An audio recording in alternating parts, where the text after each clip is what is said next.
The massive holographic display flickered to life in the United Earth Defense Headquarters, casting an eerie blue glow across the faces of Earth's military leadership. Admiral James Thompson stood with his hands clasped behind his back, his weathered face revealing no emotion as the alien transmission began to play. The being on the screen appeared almost human-like, but its purple skin and 4 eyes immediately marked it as something else entirely. High Counselor Vex of the Galactic Council spoke with the smug confidence of someone who had never known defeat. "People of Earth," the alien's translated voice boomed through the chamber. "The Galactic Council has observed your species for the past 100 years. We have watched your primitive attempts at space travel, your endless internal conflicts, and your crude technological development. It is time for your planet to join civilization properly." Thompson's jaw tightened, but he remained silent. Around him, other military commanders shifted uncomfortably in their seats. "You have 30 Earth days to submit to Galactic Council rule," Vex continued. "Accept our guidance, and we will elevate your species to proper galactic standards. Refuse, and we will be forced to correct your mistake permanently." The transmission ended, leaving the room in tense silence. For several moments, no one spoke. The threat hung in the air like a heavy storm cloud. General Roberts was the first to break the silence. "They have no idea, do they?" A small smile played at the corners of his mouth. "No," Thompson replied, allowing himself a slight grin. "They don't." He turned to face the assembled leaders. "Initiate Protocol Dark Mirror, and get me Director Wright on the secure line." Deep beneath the Pacific Ocean, in a facility unknown to the Galactic Council or most of humanity, Director Marcus Wright received Thompson's call. The underground base hummed with activity as thousands of workers maintained rows upon rows of advanced machinery that would make any alien observer question their assumptions about Earth's primitive technology. "They finally did it," Wright said, watching the recorded thread. "Exactly as we predicted." "Yes," Thompson's hologram nodded. "How long until the platforms are ready?" Wright checked his tablet. "The underwater defense grid is at 97% capacity. The nanite production facilities are running at full speed. We can have everything in place well before their 30-day deadline." "Good." Thompson paused, considering his next words carefully. "And the quantum disruptors?" "Tests show 100% effectiveness against their communication systems. They'll never know what hit them." For 50 years, humanity had prepared for this moment. Ever since the first alien ship was discovered crashed in the Arctic, Earth's leaders had known this day would come. Instead of announcing their find to the world, they had kept it secret, reverse engineering the technology, while maintaining a facade of primitive development. The Galactic Council's spy satellites watched Earth's obvious space program, never noticing the real advances happening in underground bases and underwater facilities. They saw what humanity wanted them to see: a species just beginning to reach for the stars, arguing over simple rocket designs and Mars colonies. They never detected the quantum laboratories hidden in mountain ranges, never found the AI research centers buried under the Sahara, never discovered the true purpose of Earth's weather satellites. In his office overlooking the underground hangar, Thompson reviewed the defense plans one final time. The Council expected Earth to either surrender or attempt some futile resistance with their primitive technology. They would never expect what was coming. "Send word to Commander Rogers," he ordered his assistant. "Tell her to begin Phase 1 of the operation. It's time to show the Council exactly how primitive we are." As the message went out, thousands of hidden facilities around the world sprang into action. Humanity had spent half a century preparing for this moment, building their strength in secret while appearing weak. Now, they would teach the Galactic Council a lesson about underestimating primitive species. In his chambers on the Council capital world, High Counselor Vex smiled as he reviewed Earth's file. Such a simple species, he thought. They would either submit or be crushed, just like all the others before them. He had no way of knowing that his ultimatum had just triggered humanity's trap. In 30 days, his entire understanding of the galaxy would change forever. The game had begun, and humanity was playing to win. Commander Anna Rogers walked through the silent halls of Base Echo, buried deep within the Rocky Mountains. The facility had been here for decades, hidden from the prying eyes of alien satellites. On the surface, it appeared to be an old military storage site. Underground, it was one of Earth's most advanced research centers. "Status report," she called out as she entered the main laboratory. The room buzzed with activity as scientists worked on various pieces of alien technology. Scattered across different workstations were parts from crashed ships, recovered communication devices, and other artifacts collected over the years. Dr. Tom Miller looked up from his workstation, dark circles under his eyes suggesting he hadn't slept in days. "Commander, you need to see this." He pointed to his screen, which displayed complex patterns of quantum signals. "We finally cracked their communication system." Rogers leaned in closer, her eyes widening as she understood the implications. "Their entire fleet." "Yes," Miller nodded. "Every ship in the Galactic Council's fleet uses the same quantum frequency for their communications. One system, one weakness." This was exactly what they had been waiting for. While the Council thought Earth was desperately debating their ultimatum, humanity's best minds were putting the final touches on their counter-strike plans. Rogers immediately contacted Admiral Thompson through their secure quantum channel. "Sir, we have confirmation. Operation Dark Mirror is ready for Phase 2. In his command center, Thompson allowed himself a small smile. "Excellent work, Commander. How long until the disruptors are ready?" "Production teams report 85% completion. We'll have enough to target their entire fleet within 10 days. The plan was simple but effective. Earth would use the Council's own technology against them. The quantum disruptors would scramble their communications, turning their standardized system into a critical weakness. Without proper communication, their mighty fleet would become chaos." Meanwhile, in the underwater facility, Director Wright oversaw the final preparations of Earth's hidden arsenal.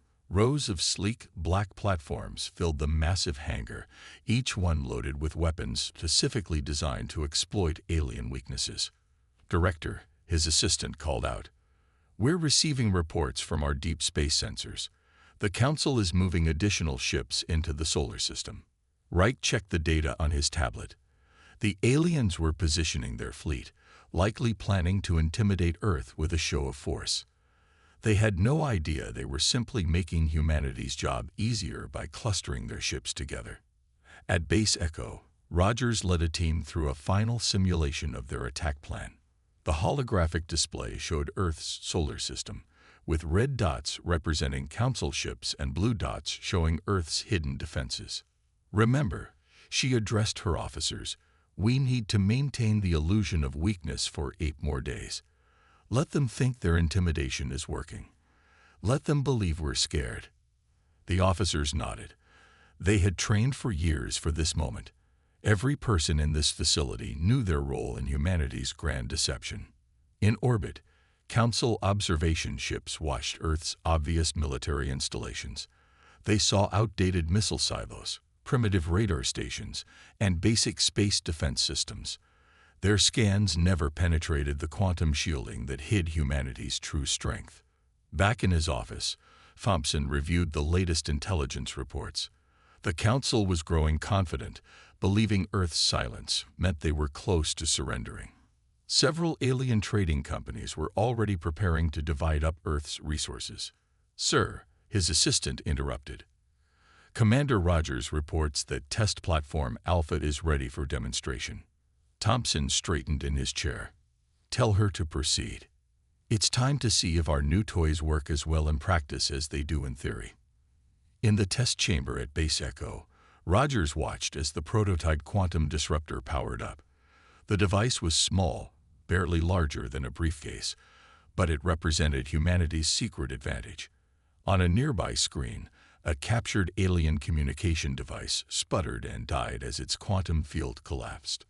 "Send the data to all production facilities," Rogers ordered. "Tell them to begin full-scale manufacturing." The pieces were falling into place. While the Council waited for Earth's response to their ultimatum, humanity was quietly preparing to show the galaxy why it was dangerous to underestimate them. In 22 days, the Council would learn just how wrong they had been about Earth's primitive technology. But for now, the silence continued, and humanity's trap grew stronger with each passing hour. The Mars colony looked peaceful from orbit. Small dome structures dotted the red surface, connected by transport tubes that housed what the Galactic Council believed to be humanity's most advanced space settlement. Admiral Vex of the Council's first strike fleet smiled as he gave the order. Begin the warning attack. Show these primitives what real power looks like. 20 Council warships moved into attack position above Mars, their weapons powered up, ready to destroy the seemingly defenseless colony. The attack would serve as a demonstration of the Council's might, encouraging Earth to surrender before their 30-day deadline. In the Mars Command Center, buried deep beneath the colony's surface, Commander Rogers watched the alien ships approach on her tactical display. She kept her voice calm as she spoke into her comm unit. All units in position, ready to execute Operation Surprise. The Council ships fired their first volley. Massive energy beams struck the surface of Mars, but instead of destroying the colonies, they hit sophisticated energy shields that appeared out of nowhere. The shields glowed bright blue, absorbing the attacks completely. Admiral Vex leaned forward in his command chair. Impossible. Their technology isn't advanced enough for energy shields. Before he could give another order, small objects detached from the surface of Mars. The Council's sensors hadn't detected these weapons platforms because they had been disguised as ordinary maintenance units. Now they activated, revealing their true purpose. Launch quantum disruptors, Rogers commanded. Let's show them what Earth's primitive technology can do. The small platforms released clouds of microscopic devices. As they spread through space, they began interfering with the Council ship's quantum communication network. Suddenly, the alien vessels lost their ability to coordinate with each other. What's happening? Vex demanded as his ship's systems began to malfunction. Why can't we communicate with the fleet? The answer came in the form of chaos. Without their quantum network, the Council ship's automated defense systems began identifying every nearby vessel as a potential threat. Within moments, the alien fleet started firing on itself. Rogers watched from her command center as the Council ships exchanged fire. Phase 1 complete, she reported to Admiral Thompson back on Earth. Their fleet is in disarray. Thompson's voice came through clearly on their secure channel. Excellent work, Commander. Begin Phase 2. More platforms emerged from beneath the Martian surface. These carried Earth's own weapons, developed in secret over decades. They targeted the now confused Council ships with precise strikes, disabling their engines and weapon systems one by one. Admiral Vex watched in horror as his fleet fell into complete chaos. Half his ships were firing at each other, while the others were being systematically disabled by weapons he hadn't even known Earth possessed. He grabbed his emergency communicator, trying to contact the Council headquarters. This is Admiral Vex. The humans. They tricked us. They're not primitive at all. They have technologies we've never seen before. Request immediate reinforcements. But his message never reached the Council. Earth's quantum disruptors had blocked all long-range communications. His mighty fleet was alone and falling apart. In the Mars Command Center, Rogers allowed herself a small smile as she watched the Council ships failing one by one. Send word to Director Wright, she ordered. Tell him to begin activating the underwater platforms. It's time for Earth to reveal its full strength. The battle lasted less than an hour. When it was over, the entire Council fleet hung powerless in space, their weapons and engines disabled. Not a single human life had been lost in the encounter. Rogers opened a channel to the defeated Council ships. Admiral Vex, she spoke clearly, knowing her words would shape the galaxy's future. This was just a small demonstration of Earth's capabilities. Your assumption about our primitive nature was a serious mistake. Would you like to reconsider your ultimatum? The silence that followed was broken only by the sound of emergency alarms blaring on the Council vessels. Humanity had just shown the galaxy that they were far from primitive, and this was only the beginning. On Earth, Admiral Thompson reviewed the battle data with satisfaction. "Send word to all commands," he ordered. "Operation Dark Mirror is proceeding to Phase 3. It's time to take the fight to their territory." The Council had wanted to teach humanity a lesson. Instead, they were about to learn one themselves. Never underestimate a species that has had 50 years to prepare for war. Director Marcus Wright stood in the central control room of Earth's largest hidden facility, deep beneath the Pacific Ocean. Massive screens covered the walls, showing thousands of weapons platforms waiting in underwater hangars around the globe. For 50 years, humanity had been building this arsenal in secret, and now it was time to use it. "Status report," he called out to his team. The control room buzzed with activity as technicians prepared for the largest military operation in human history. "All facilities report ready, sir," his chief operator responded. "The Atlantic arsenal is at full power. Indian Ocean platforms are online. Pacific Fleet shows all systems green." Wright nodded, his eyes fixed on the main display. Hidden beneath Earth's oceans lay humanity's true military might, not the primitive rockets and missiles the Council had observed, but advanced weapons platforms that could match or exceed alien technology. His communication screen lit up with an incoming call from Admiral Thompson. "Director, the Mars operation was successful. Commander Rogers has disabled the Council's warning fleet. Are we ready for Phase 3? "Yes, Admiral. All underwater arsenals are ready for deployment." Wright pressed a button, bringing up a detailed map of Earth's oceans. Bright dots appeared everywhere, showing the locations of hidden launch facilities. "We can begin surface deployment on your command." Thompson's face showed grim satisfaction. "Then let's show the Council what they're really dealing with.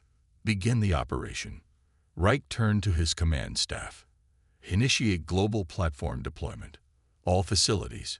Execute Launch Protocol Alpha." Around the world, the oceans began to move. In the Pacific, massive doors opened in the seafloor, revealing launch tubes that had been hidden for decades. In the Atlantic, underwater mountains split apart, revealing hangars filled with advanced spacecraft. The Indian Ocean's deepest trenches concealed entire fleets of warships, unlike anything the Council had ever seen. In the Mariana Trench facility, Wright watched as the first wave of platforms began their ascent. Each one carried weapons specifically designed to target Council technology, developed from years of studying their crashed ships and captured technology. "Sir," one of his operators called out, "Council sensors have detected our launches. Their remaining ships are moving to intercept." Wright smiled. "Let them come. Activate the quantum shields." As the platforms broke the ocean's surface, they created an energy field that the Council's sensors couldn't penetrate. To the alien ships, it would appear as if Earth's oceans were coming alive with impossible technology.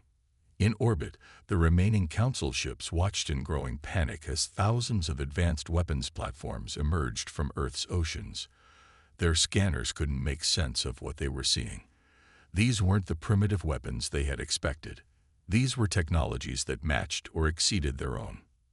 "Director," another operator reported, "Council ships are attempting to communicate with their homeworld. Our quantum disruptors are blocking all transmissions." "Good," Wright replied. They wanted to see Earth's response to their ultimatum. "Well, this is it." The platforms took up defensive positions around the planet, their weapon systems online but not yet targeting the Council ships. This wasn't just a show of force, it was a message. Earth wasn't the primitive world they thought it was. In the command center, Wright opened a channel to all Earth facilities. Phase 3 is now active. All platforms, maintain defensive positions. Show them our strength, but do not fire unless fired upon. Thompson's voice came through again. "Excellent work, Director. I'm sending Commander Rogers and her fleet back from Mars. Prepare your platforms to support our counter-invasion force." Wright looked at the tactical display, watching as the platforms formed perfect defensive lines around Earth. 50 years of preparation, billions of hours of work, and countless resources had gone into this moment. The Council had threatened Earth, expecting to find an easy target.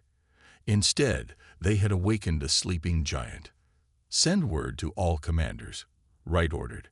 "Operation Dark Mirror is proceeding to final phase. Prepare for deep space deployment." The time for hiding was over. Now, Earth would show the galaxy its true power, and the Council would learn why it was a mistake to threaten humanity. Admiral Thompson stood on the bridge of the EDS Revenge, Earth's most advanced warship that had been hidden beneath the Atlantic Ocean for 15 years. Through the main viewport, he watched as hundreds of ships from Earth's secret fleet moved into formation. Each vessel carried weapons and defenses that would make the Council's military leaders shake with fear. "All ships report ready for jump, Admiral," his bridge officer announced. "Project Nightfall is armed and ready for deployment." Thompson nodded, his eyes fixed on the tactical display. The combined Earth fleet was about to do something the Council thought impossible: launch a direct attack on their territory. "Send the signal to all ships," he ordered. "Begin Operation Starfall." The Earth fleet activated their jump drives, technology reverse-engineered from crashed alien ships and improved upon over decades. In a flash of blue light, hundreds of ships vanished from Earth's orbit, reappearing at the edge of Council space. Commander Rogers, leading the advance force, watched as their sensors detected the Council's border defense stations. "Deploy Nightfall units," she ordered. "Let's show them our little surprise." From the Earth ships, small pods launched into space. Each contained millions of microscopic robots, AI-driven nanites that could disable Council technology from within. As the pods spread out, the nanites began their work.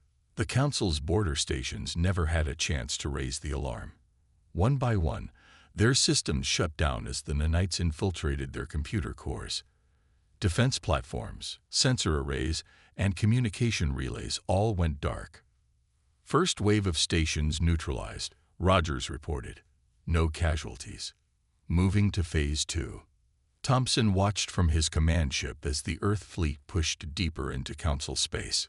The aliens had thought humanity primitive, but now they would learn just how wrong they were. "Council Defense Fleet detected," his sensor officer called out. 300 ships moving to intercept. "Deploy secondary Nightfall units," Thompson ordered. "Target their command and control systems." More nanite pods launched from the Earth ships. The microscopic robots swarmed toward the approaching Council fleet, slipping through their shields as if they weren't even there. Within minutes, the mighty alien warships began losing power. On the Council ships, panic spread as systems failed one after another. Their weapons wouldn't fire. Their engines wouldn't respond. Even their life support systems were being taken over by technology that they couldn't even detect. "This is impossible," a Council commander shouted as his ship went dark. "How can they have this level of technology?" They were supposed to be primitive. The Earth fleet moved past the disabled Council ships, pushing toward the heart of their territory. More defense fleets tried to stop them, but the nanites made quick work of their technology.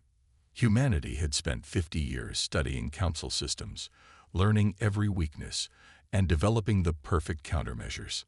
"Admiral," Rogers called from her ship, "we're detecting massive fleet movements from the Council capital. They're mobilizing everything they have." Thompson smiled grimly. "Good. Deploy the final wave of Nightfall units. Let's end this quickly." The largest wave of nanite pods yet launched from the Earth fleet. They spread out in a massive cloud, moving faster than the Council ships could track. As they approached the gathering alien fleet, the nanites began their work. Thousands of Council ships, the pride of their military, began shutting down. Weapons systems failed. Engines died. Communication networks collapsed. The mighty armada that was supposed to stop Earth's advance became nothing more than dead metal floating in space. "Sir," his communications officer reported, "we're receiving a transmission from the Council capital. They're asking for terms. Thompson nodded. Tell Commander Rogers to prepare her diplomatic team. It's time to show the Council that humanity isn't just technologically advanced. We're also willing to be merciful. The Earth fleet moved into orbit around the Council capital world, their ships undamaged, their weapons unused. They had just defeated the greatest military force in the galaxy without firing a single shot. Send word to Earth, Thompson ordered. Tell Director Wright to begin Phase 5. The Council is about to learn that threatening humanity was the biggest mistake they've ever made. The Grand Council chamber on the alien capital world fell silent as Lieutenant Kate Foster walked in. Behind her, Earth security teams secured the massive room while Council members watched in shock. No primitive species had ever set foot in this sacred chamber before. High Counselor Vex sat in his elevated chair, his purple face dark with anger and fear. Around him, representatives from 100 alien species whispered among themselves. Their mighty fleet lay powerless in orbit, disabled by Earth's advanced technology. You dare enter this chamber uninvited. Vex's voice shook with rage. Foster smiled calmly. You invited us when you threatened our world, Counselor. Now it's time to talk about the future of the galaxy. The chamber's main display activated, showing the Earth fleet in orbit. Thousands of ships, hidden for decades beneath Earth's oceans, now controlled the space around the Council capital. Among them floated the disabled hulks of the Council's greatest warships, all defeated without a single shot fired. Impossible, one Council member whispered. They were primitive. We watched them for decades. They were barely reaching their moon. You saw what we wanted you to see, Foster replied. Her voice carried through the chamber. While you watched our public space program, our real technology was developing in secret. We knew someday the galaxy would threaten Earth. We made sure we were ready. Admiral Thompson's hologram appeared next to Foster. Your scans never detected our underwater bases, our mountain facilities, or our quantum technology. You thought you were watching primitive humans fumble with basic rockets. Instead, you were watching a performance. Vex stood from his chair, his 4 eyes blazing. The Council will not be dictated to by. The Council, Foster cut him off, is in no position to dictate anything. Your fleet is disabled. Your defenses are down. Your communication networks are under our control. The only reason we haven't completely destroyed your military is because humanity believes in mercy. Murmurs spread through the chamber. Other Council members began standing, pointing at Vex. You assured us they were primitive, one shouted. You said this would be an easy conquest. Your arrogance has brought this disaster upon us, another called out. Foster watched as the Council turned on itself. Everything was proceeding as Earth had predicted. The mighty Galactic Council, faced with defeat, was falling apart. We don't want to destroy the Council, she announced. The chamber fell silent again. Earth believes in cooperation, not conquest. But changes must be made. She activated a holographic display, showing the terms Earth had prepared. First, High Counselor Vex will step down. His replacement will be elected by all Council species, not just the founding members. Vex sputtered in protest, but guards from his own security force were already approaching his chair. The other Council members watched in silence. Second, the practice of judging species as primitive ends today. Every civilization will be respected and allowed to develop at its own pace without interference. Admiral Thompson's hologram spoke next. Third, Earth will join the Council, not as a subject race, but as an equal partner. Our technology and knowledge will be shared with peaceful species who prove themselves responsible enough to use it wisely. Foster looked around the chamber, meeting the eyes of each Council member. These terms are non-negotiable. The choice is simple. Accept a new era of true cooperation, or watch the Council fall. One by one, Council members began to stand. Not in protest, but in agreement. They had seen Earth's power. They had witnessed the fall of their fleet. Now they would witness the transformation of the galaxy. The vote is called. Foster announced. Choose wisely. The future of the galaxy depends on your decision. In orbit, Director Wright watched the proceedings through secure feeds. Earth's fleet remained ready, their weapons armed with the revolutionary nanite technology that had brought the Council to its knees. The galaxy was about to change forever. The era of Council supremacy was over. The age of human influence was about to begin. 1 month after the Council's surrender, Admiral Thompson stood in the newly rebuilt Grand Chamber. The room had been transformed, with all seats now arranged in a circle rather than the old hierarchical layout. No species would sit above another in this new era. The Terra Accords are now in effect, Lieutenant Foster announced to the assembled representatives. The document that would reshape galactic society floated as a hologram in the center of the chamber. A new age of cooperation begins today. Around the room, delegates from hundreds of worlds watched as their leaders signed the agreement. The former High Counselor Vex was notably absent, having been removed from power by his own people after his disastrous decision to threaten Earth. Director Wright's hologram appeared next to Thompson. The first shipments of medical technology have been dispatched to the outer colonies, he reported. The Council worlds that suffered under the old system will receive aid first. This was humanity's true revenge, not destruction, but transformation.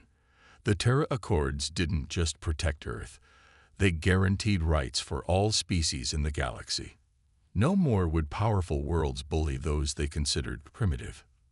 The defense platforms are in position, Commander Rogers reported from her ship in orbit. A network of Earth's advanced technology now protected the new Council space, ensuring peace through strength. All systems are working at full capacity. Thompson nodded, remembering how different things had been just 2 months ago. The Council had threatened Earth, expecting an easy conquest. Instead, they had sparked their own revolution. Representatives of the galaxy, Thompson addressed the chamber. Earth could have destroyed the Council. Our technology, hidden for 50 years, proved more than capable of defeating your greatest fleets.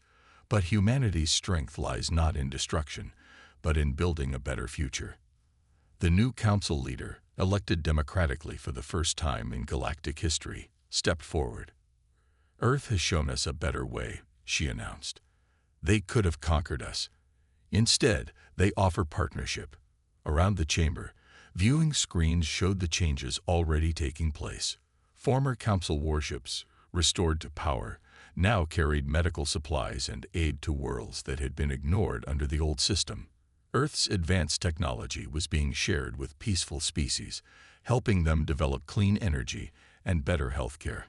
The nanite technology that defeated your fleet, Foster explained, has been reprogrammed.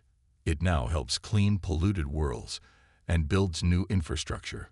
What was once a weapon has become a tool for progress. In orbit, the combined fleet of Earth and Council ships patrolled together. The same ships that had faced each other in battle now worked side by side, protecting the peace they had achieved. Let this be remembered, Thompson continued, not as the day Earth took revenge, but as the day the galaxy chose a better path. Our strength was never in our hidden weapons or secret technology. Our strength was in knowing when to show mercy. The chamber erupted in applause. Species that had once looked down on primitive Earth now stood in respect. The galaxy had learned a powerful lesson about underestimating humanity. Back on Earth, citizens watched the ceremony through global broadcasts. The secret they had kept for 50 years, the hidden technology, the underwater bases, the mountain facilities, could finally be revealed. Earth's long preparation had paid off not in conquest, but in peace. The Terra Accords are now law, Foster announced as the final signatures were recorded. From this day forward, no species will be judged by their apparent level of technology. No civilization will face threats of extinction.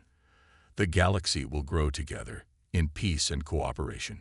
Thompson looked out at the assembled representatives. The council that had once threatened Earth was gone, replaced by something better. Humanity's revenge hadn't been destruction, it had been transformation. The stars themselves seemed brighter that day, as a new era of galactic civilization began. Earth had proven itself not just technologically advanced, but wise enough to use that power for the good of all species. The galaxy would never be the same, and that was humanity's greatest victory of all.